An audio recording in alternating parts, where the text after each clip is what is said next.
So with integration, there's a bunch of different techniques, and you kind of have to have all of them in your head when you're looking at a problem, because if you're just given a general problem, they're not necessarily going to tell you, hey, use this technique or this strategy to do this problem. You just kind of have to be able to kind of get an intuition for when you're going to use them. So one really common technique to use is a u-substitution for problems. So we're going to look at this problem right here. So right away, I see the product of two things. There's a radical in there with more than just an x on the inside. So what that kind of tells my brain to do is maybe start thinking about a u-substitution. When in doubt, if you're not sure how to do something, always try a u-substitution first. So my natural inclination is to say, okay, well, whatever's inside the radical is normally my u, so I'm going to make that my u. So then that's taken care of. And then if I take the derivative with respect to x of both sides, I get that du is, okay, it's just equal to dx. So this is taken care of, but I still have this guy floating out front. So the way it stands right now is I have the integral of x times the square root of u du. Well, I can't integrate with two different variables like that, so I need to replace the x.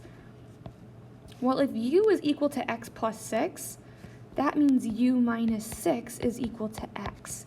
So now I can replace that. So now I'm going to have the integral of u minus 6 times u to the 1/2 du.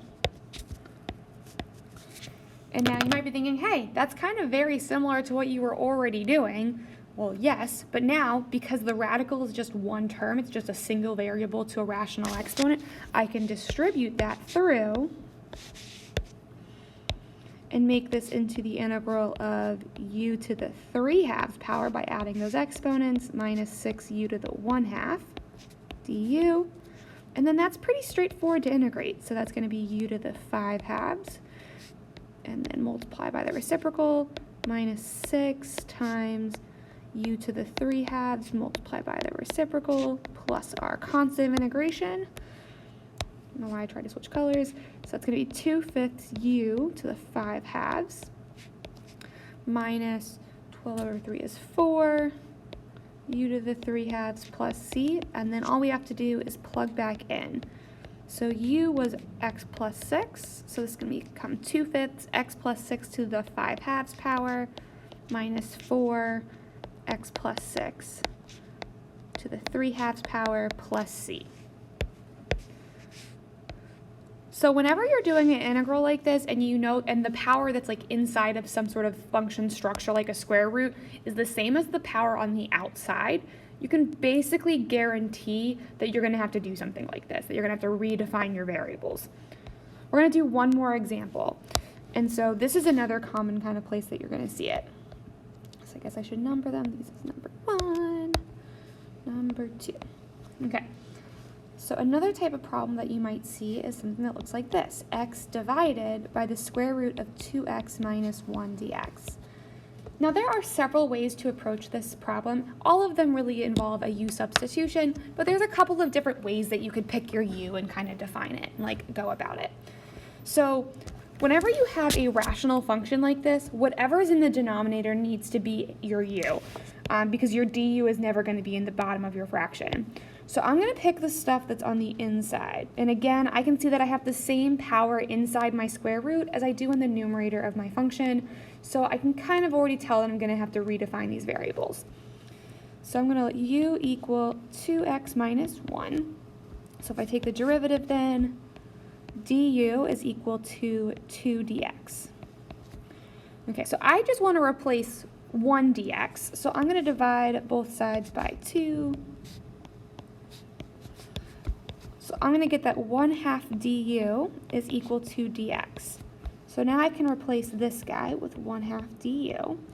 So the only thing that's left to replace is the x in my numerator. So if u is equal to 2x minus 1, that means u plus 1 is equal to 2x, or 1/2 of u plus 1 is equal to x. So now I can replace that as well.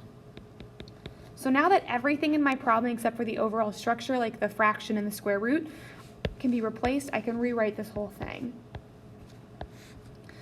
So I'm going to put 1/2 of u plus 1 in the numerator. My du is going to be replaced with 1/2 d. I'm sorry, my dx is going to be replaced with 1/2 du.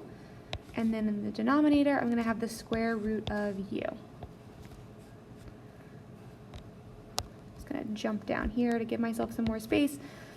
Okay, so I'm going to multiply these two 1/2s together. So 1/2 times 1/2 is 1/4, and I'm going to pull that out front. And then that becomes u plus 1 over u to the 1/2 power.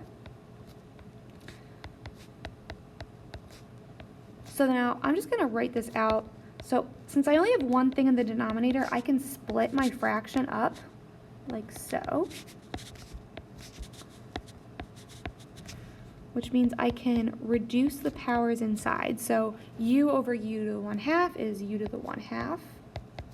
And then 1 over u to the 1/2 is u to the negative 1/2. And now it's just two simple power rules. So I get 1/4 times u to the 1/2, so add 1 to the power is going to give me 3/2, multiply by the reciprocal. Negative 1/2 plus 1 is positive 1/2, and then the reciprocal of that is 2 plus c. And then I'm going to multiply it in by 1/4, so that's going to give me 1/6 u to the 3/2 plus 1/2 u to the 1/2 plus c. Right, since I multiply it by 1/4, if you want, right, that's c1, this is c2. It's a different constant of integration.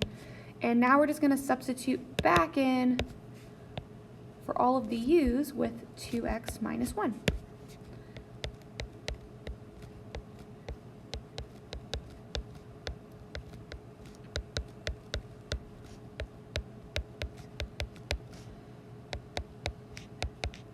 There we go.